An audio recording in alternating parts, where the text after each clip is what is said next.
약학과 대학원에 다니고 있는 대학원생 화학쟁이라고 합니다. 되게 이상적인 거는 INTJ인데 근데 제가 INTJ예요.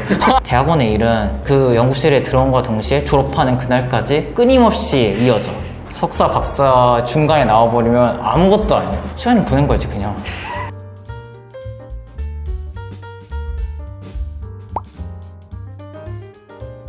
이게 회사 때보다 더 지키게 되는 것 같은데, 아침에 일어났을 때 오늘 하루 연구 이제 생활할 때 어떻게 보낼지를 플랜 A, 플랜 B, 어떨 땐 플랜 C까지 짜. 하다 보면 어쨌든 간에 공동의 자재를 쓸 일이 있단 말이야. 우리 연구실 같은 경우는 구글 캘린더로 시간을 예약하면서 아침 9시부터 밤 9시까지 30분 간격으로 예약할 수 있게 해놨는데, 아침에 일어나서 눈 떠서 이제 30분 간격으로 예약을 다 해놔. 플랜 A대로 안 될 때가 있잖아요. 교수님이 갑자기 시키는 일도 있을 거고 갑작스러운 일이 발생할 수 있을 테니까, 그러면 그걸 대비한 플랜 B를 이제 하는 거지. 했을 때 그럼 이제 자기 전에 귀갓길에 오늘 하루 보냈던 것 중에서 이제 뭘 잘했는지 못했는지 얘기를 해봤을 때 실패는 괜찮거든. 무의미한 실패를 해서는 안 돼. 내가 하는 일들은 사람들이 이제 스테레오 타입으로 떠올리는 이제 그 화학실험 플라스크에 뭐 넣고 그래서 뭐가 만들어지면 순수하게 뽑아내고, 터지면 안 돼.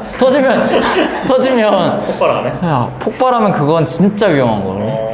살면서 아무튼 찍어봤을 때 안 좋게 나올 수 있어. 그러면 이제 했던 거를 다음에 안 하면 되잖아. 이건 실패했으니까 이건 확실히 실패한 거다라 결론 내릴 수 있는데, 만약에 유기물을 이제 합성하는 과정에서 이제 플라스틱을 옮기고 있는데 바닥에다 주르륵 흘렸어. 그것도 더러운 바닥에 흘렸어. 그럼 이거 주워서 쓸 수 없고 하면 이걸 만들기까지 하루가 넘게 걸렸든 아무리 짧게 걸렸든 간에 그 시간이 다 날아가 버리는 거기 때문에 이 무의미한 실패는 초반에는 괜찮아. 초반에는. 애초에 근데 이제 손이 서툰 분들은 이제 졸업할 때까지 힘들어지는 거지.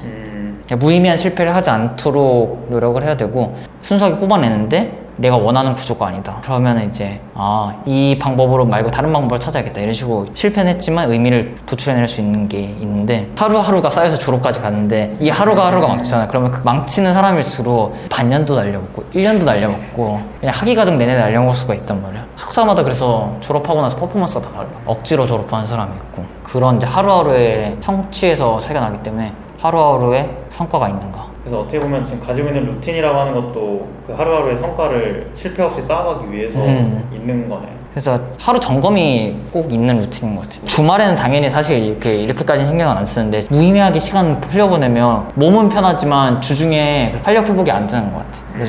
그래서 주말 공휴일에도 되게 알차게 보내려고 노력을 하는 것 같고, 주중에 하는 일을 위해서 최적화된 휴식대로 쉬는 게 되게 중요한 것 같아요. 휴식도 최적화해서. 그럼.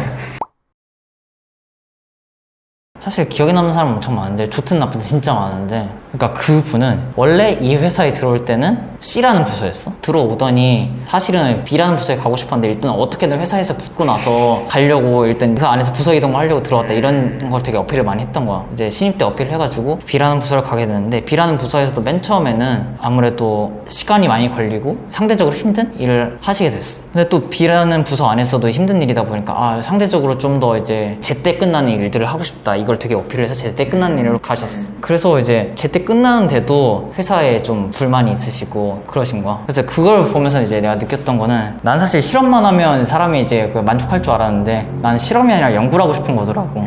근데 이제 회사를 2년 가까이 다니면서 느낀 건, 아무리 회사에서 이제 이공계 학부생은 경력을 쌓아도 연구부서에 갈 일이 없구나. 설령 가더라도 그 안에서 좀 주도적인 실험을 할 수가 없구나라는 현실 벽을 깨달아서, 그래서 대학원에 왔거든. 부서 옮기고 같은 부서 안에서도 좀 편한 일을 옮기면서도 이제 하소연하는 분들을 보면서 어떤 의미에서는 크게는 마음먹기 나름이겠고 자기가 선택하기 나름이겠다는 거를 되게 많이 느꼈어. 사실 어쩌면 나 같은 사람이 좀 흔하지 않을 거고, 잘 다니는 회사 그냥 그만두고 이제 굳이 이제 사서 고생해서 경제적으로만 봤을 때는 그럴 만한 가치가 없을 수도 있거든. 그냥 투자의 관점에서만 봤을 때는 시간당 돈을 더 벌어들이냐 이런 걸 생각했을 때는 솔직히 자신이 없단 말이야.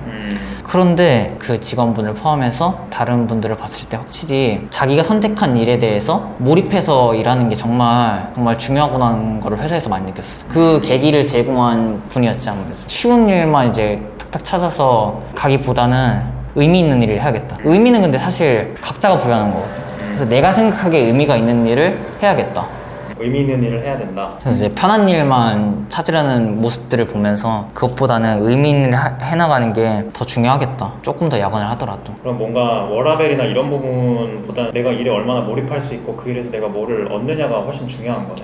그럼 워라밸. 사람마다 맞는 워라밸이 있는 것 같아. 어떤 사람은 무조건 정시 출퇴근을 지켜야 되는 사람이 있고, 근데 어떤 사람은 이제 나에게 주어진 일이 어느 정도 이제 업무의 자율성이 나한테 부여가 된다면 조금 더 야근할 수 있다 이런 사람도 있고, 아니다, 나는 이제 극한으로 일하더라도 돈을 왕창 벌고 싶다 이런 사람도 있을 거 아니야. 그 일이 나한테 의미가 있고 성장을 시켜주고 나는 조금은 야근 더 할 수 있다는 생각을 해. 근데 이거는 이제 단언할 수 있는데, 모든 사람들이 본인이 원하는 일이 아니라 시켜서 부득이하게 하는 일인데 목표가 상대적으로 자기한테 중요하지 않은 일은 누구도 열심히 일하기 힘들다고 생각해. 나는 그래도 일에 좀 더 포커스를 맞출 수 있는 체력이 좀 길러진 것 같다. 그래서 저도 주 52시간 넘어가면 힘들어요. 그래서 힘들어 하잖아요. 그럼 지금 주 한 몇 시간 정도 되는 거야? 보통 이제 9시부터 6시까지가 딱 8시간이잖아. 그러면 52시간 넘네요. 52시간 그냥 넘는데? 근데 그건 이제 법적인 근무는 아니니까 사실 거기에는 안 걸리긴 하겠네. 그쵸. 난 학생이니까. 근데 이게 자의반, 타의반, 물론 타의반이 조금 더 있긴 한데, 나도 궁금해. 나도 내가 하고 있는 게 잘 되나 그게 궁금해서 나오는 것도 있고, 나도 빨리 끝내고 싶은 게 있고. 지금 하고 있는 일을 어쨌든 굉장히 일 자체로만 놓고 보면 만족을 하고 있는 거네. 그치. 왜냐하면 회사 다닐 때 알아봤던 그 연구실에 논문들이랑 비슷하게 지금 논문을 완성시켜가고 있기 때문에 내가 이제 어렸을 때부터 꿈꿔왔던 연구의 방향성이었단 말이야. 거기서 되게 크게 만족하고, 우리 연구실이 잡일이 별로 없어. 진짜 연구만 해도 하루가 알차게 흘러가서, 근데 물론 그것도 참 힘들긴 한데 행정적인 일은 따로 다른 그 직원분께서 해주시고 하니까 만족스러워. 그게 장점이자 단점이네. 그렇죠. 장점은 그게 이제 몰입할 수 있다는 거고, 단점은 몰입한 만큼 이제 성과를 내야 되는데 성과에 대한 압박이 좀 있다. 근데 이게 압박이 있는 거는 등록금 받고 다니는 모든 대학원생들이 비슷하게 느낄 거야. 일반적으로 이공계 대학원생들은 등록금에다가 그리고 생활비까지 받고 다니니까, 그러니까 중소 스타트업 다니는 느낌으로 일하면 딱 맞지 않나. 화학은 물질의 변화에 대해서 탐구하는 학문인데, 내가 원하는 걸 만들 수 있는 능력? 기술을 배울 수가 있거든. 그렇다 보니까 내가 목표한 대로 붙였다 뗐다 하면서 물질들을 만들어 나간다는 게, 그게 참 재밌는 것 같아. 어렸을 때부터 조립해서 만드는 걸 좋아했던 분들은 확실히 이공계 쪽에 더 어울리는 것 같고, 나는 그 중에서도 우리 눈에 직접 보이지 않는 그런 물질들의 변화, 이런 것들을 해나가는 게 진짜 재밌는 것 같아. 근데 화학이 위험해, 확실히. 3D 직업이라고 가끔 말한단 말이야. 데인저러스, 디피컬트, 덜티한 직업인데, 그럼에도 새로운 거 발견해 나갈 때 기존보다 더 이제 개선되었을 때 결과들을 보면 진짜 내가 또 해냈구나, 이런 뿌듯함이 좀 있는 것 같아. 성취감이나 의미 같은. 그게 계속 실패를 하더라도 그 마음을 계속 유지를 할 수 있는 거야. 부정적인 거 계속 결과를 듣다 보면 멘탈이 나가는데, 많이 실패할 때는 초심을 떠올려야 되는 것 같아. 나도 작년 1월부터 7월까지 계속 실패하면서 내가 대학원에 왜 왔지? 약간 이제 그 정체성에 혼란이 왔는데, 회사에서까지는 난 나름 내가 실험 잘한다고 생각했거든. 와보니까 이제 나보다 잘하는 사람이 훨씬 많긴 한데, 지금 여기 학생들 중에서 한 평균 정도의 실력을 가지고 있지 않나? 또 모르지. 교수님이 보면 또 다를 수도. 화학도 그럴 거고, 이공계 학문들의 특징이 학사보다는 석사 구현할 줄 아는 게 더 많고, 석사보다는 박사가 더 구현할 줄 아는 게 많고, 박사보다 포닥, 박사후 연구원이 구현할 줄 아는 게 훨씬 많고, 포닥보다 교수님이 구현할 줄 아는 게 훨씬 많다는 게 너무 신기한 것 같아. 그럼 교수님은 좀 어떠셔? 뭔가 직장 상사랑은 되게 다른 느낌 아니야? 직장 상사는 사장님부터 나에게 오기까지 되게 단계들이 많이 있잖아. 교수님은 직속 상사인데 그러면서 사장님이야. 간단히 말하면 그냥 내 위에 있는 모든 상사들을 한 사람으로 뭉친다면 이제 교수님이 되는 거지. 그러면서도 선생님이고, 교수님도 생각해보면 석사, 박사, 포닥 교수님이 된 거잖아. 끝까지 살아남은 자이기 때문에 대단하다. 여러 가지 의미에서 대단하다. 진짜 대단한 것 같아.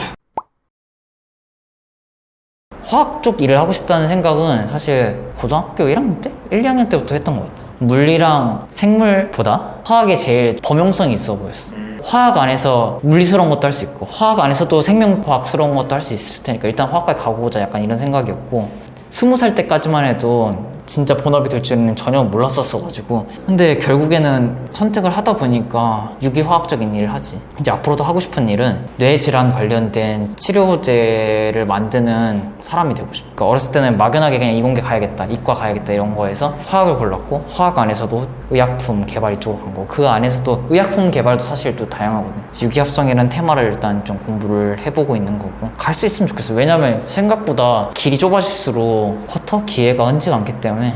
그래서 지금 하루하루 치밀하게 보내는 게 되게 중요한 것 같고. 졸업말이 살 길이다.